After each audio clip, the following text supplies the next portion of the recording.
Did you vote? Are you gonna vote? Oh, will you ask people that you know to vote, please? And will you ask them to vote for me? Thank you. Hey, Kamala, what are we going to say to Donald Trump in November? Bye, bye, bye. Hello, motherfucker. Every president in our history has defended this orderly transfer of authority, except one. January 6th, 2021 was the first time one American president refused his constitutional duty to transfer power peacefully to the next. Among the most shameful of this committee's findings was that President Trump sat in the dining room off the Oval Office watching the violent riot at the Capitol on television. For hours, he would not issue a public statement instructing his supporters to disperse and leave the Capitol. In addition to being unlawful, as described in our report, this was an utter moral failure and a clear dereliction of duty. No man who would behave that way at that moment in time can ever serve in any position of authority in our nation again. In honor of Trump's 2024 election victory, let's take a moment to look back at some of the boldest and most confident predictions that he would never win. From political pundits and analysts to celebrities and media personalities, many dismissed his chances outright. Some were certain, others laughed, and a few couldn't even imagine the possibility.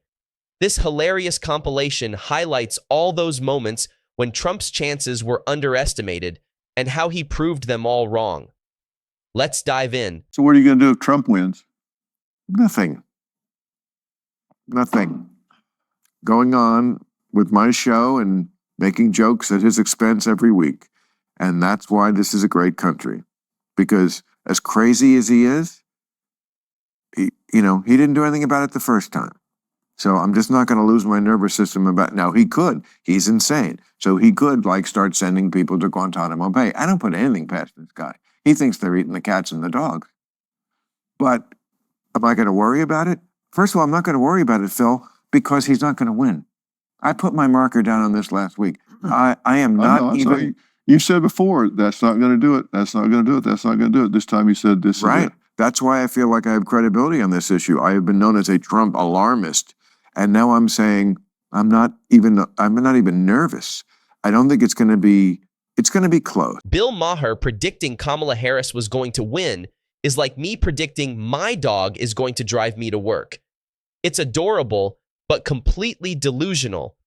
Bill said it was going to be close, but Trump winning in a landslide, that's not close, Bill. That's like calling the Grand Canyon a pothole. Someone get him a new crystal ball, stat. I still don't think Trump is going to be the nominee, though I wouldn't put money on it. I've put many stake bets on it. That may be a mistake. I have a feeling I'm jinxing myself. You don't think Trump's going to be the nominee? In what way? Yeah. Well, I wrote about this. It's on my Substack. It was about 2 months ago because I remembered this. I looked back and saw who was leading, who was the polls for the Republicans nominee for like 20 years. It was never the guy who turned out to be the nominee. A year before the election, it's always name recognition. So, we can go visit the Rudy Giuliani Presidential Museum after this, or the Newt Gingrich Presidential Museum, or the Fred Thompson Presidential Museum. Or the Huckabee. Liddy Dole. Liddy Dole was neck and neck with Bush. Liddy Dole. Why? Because she was the wife of the guy who had just run for president. It's all name recognition. We've never had somebody with so much name recognition as Donald Trump. But name another human on the face of the earth who's that recognizable and everybody knows that name. And DeSantis, I think, put it well, but very briefly. What he said is presidential elections aren't decided by polls. They're decided by voters. And look, you can have me back and laugh at me because I could be totally wrong, and I'm a little nervous. You want to put another? You're 1 for 1, Ann. So I want to hear this because I want to bet. I don't feel as confident as I did. Real quick, Ann, you don't feel as confident with DeSantis as you did with Trump? No, it's not DeSantis. No, I don't feel as much confidence saying Trump won't be the nominee. Oh, I got you. You want to put a steak dinner on it? I already have too many. Or Yeah, I'm going to bankrupt myself. And is your reason for saying that he won't? Is it because of everything that they're doing right now, legally, illegally, in my mind, to completely destroy him? Because if you think about it, mentally, politically, financially, it's an all-out assault. It's completely, like, if you don't see it, I'm saying as the public, you're dumb. Is that your reason for saying it? Or exactly the opposite. The Democrats know exactly what they're doing, and I wrote about this the day. Ann Coulter said Trump wouldn't even be the Republican nominee. Well, not only did he get the nomination, he took the whole election.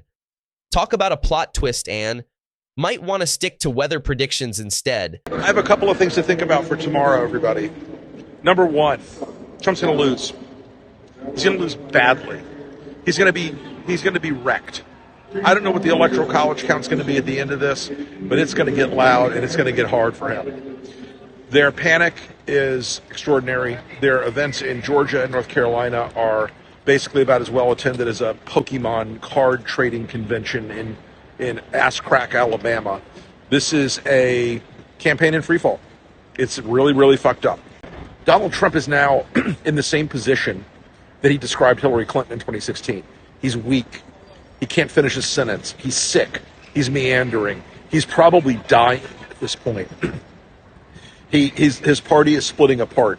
Yes, you MAGAs, I know MAGAs, I know. You guys are so intense. You believe everything that he says, every word that comes out of his mouth. I get it that you believe that. But guess what?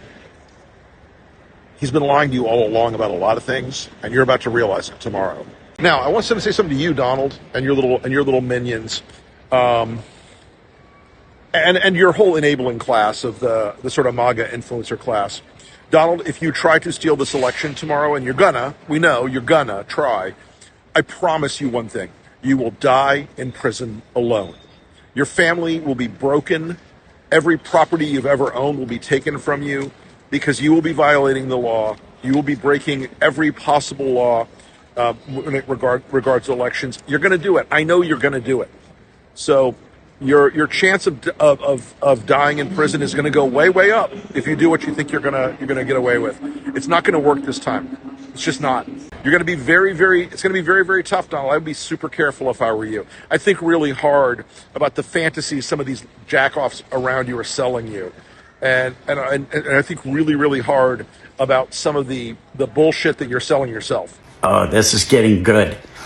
Trump is realizing he can't win, and he's getting more and more desperate. So he's pulling these ridiculous desperation moves.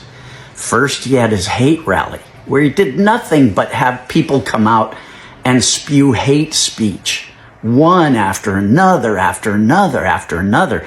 It was so bad that even his own crowd gasped at the hate speech. That's bad. Next, he dresses up in cosplay as a pretend garbage man, and trying to get into the truck, he can't even grab the handle. He can't get up the stairs. It's pathetic. It's hilarious. And it shows what a weak 80-year-old person this guy really is. But here's the thing you won't see him do. You won't see footage of him voting for himself. Because he can't.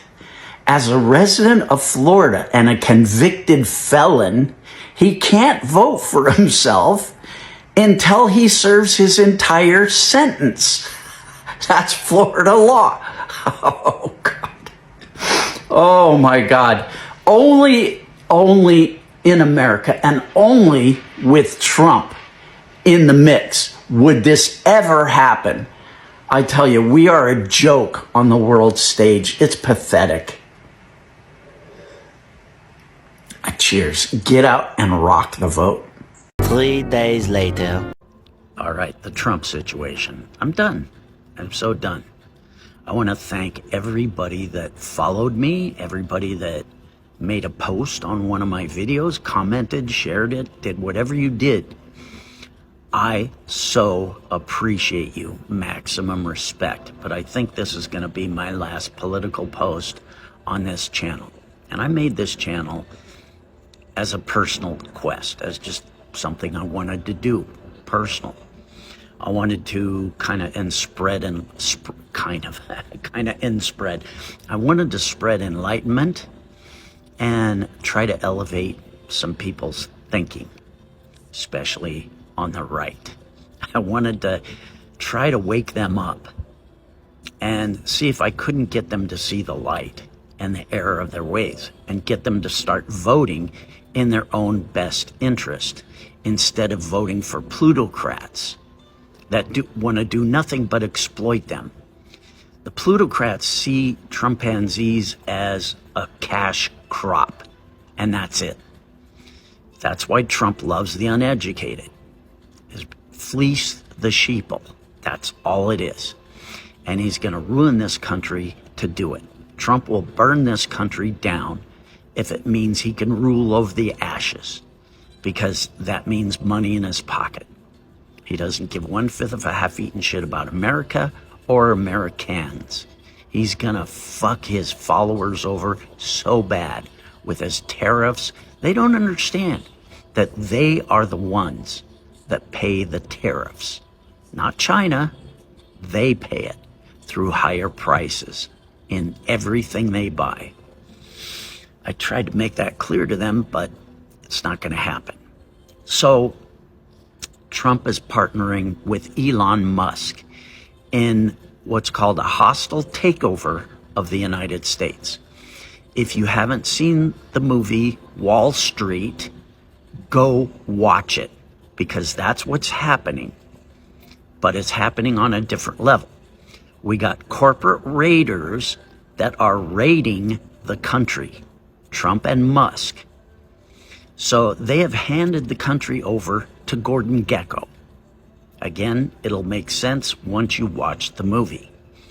And these guys are going to be like all those employees of that airline company that get shit on. And they won't find out, they won't realize it until it happens.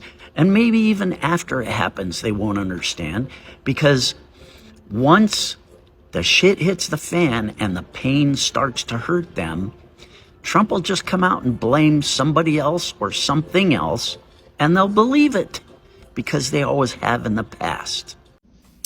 Okay, so we're closing in on almost 5 p.m. Eastern time, and I've been tracking everything that's been going on across the country today.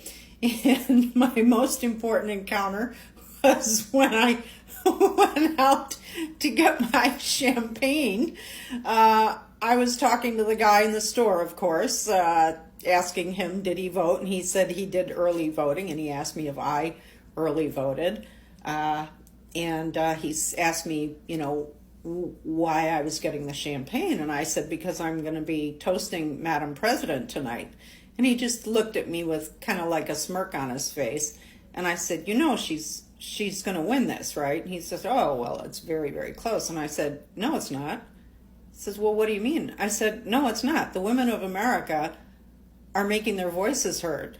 Reproductive rights is what it all comes down to. And the women are voting in numbers relative to men that are unbelievable. She's won this. And I said to him, she's going to take every one of the swing states plus Iowa.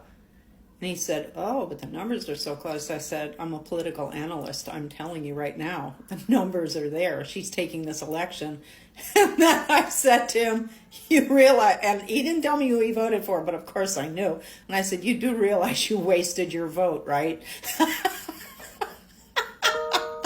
I didn't care. And I walked out with my bottle of champagne and happily walked home.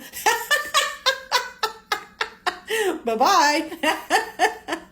So, as you know, Kamala Harris did not win the election. As the numbers stand right now, there were 18 million fewer votes than in 2020. And as I have said all along, you have to have a huge, huge turnout, and it goes to the Dems. And we didn't have it. There is one fundamental thing that you cannot account for when you're using data to predict or project the outcome of an election, is you can't factor in the impact of racism or the existence of racism and misogyny. I can't believe Trump's actually going to win this fucking thing. Oh, Jesus Christ. I'm so pissed off. Fuck. Fuck. Fuck. God damn it. Who's the President of the United States? The U.S. President is Donald Trump. Yeah!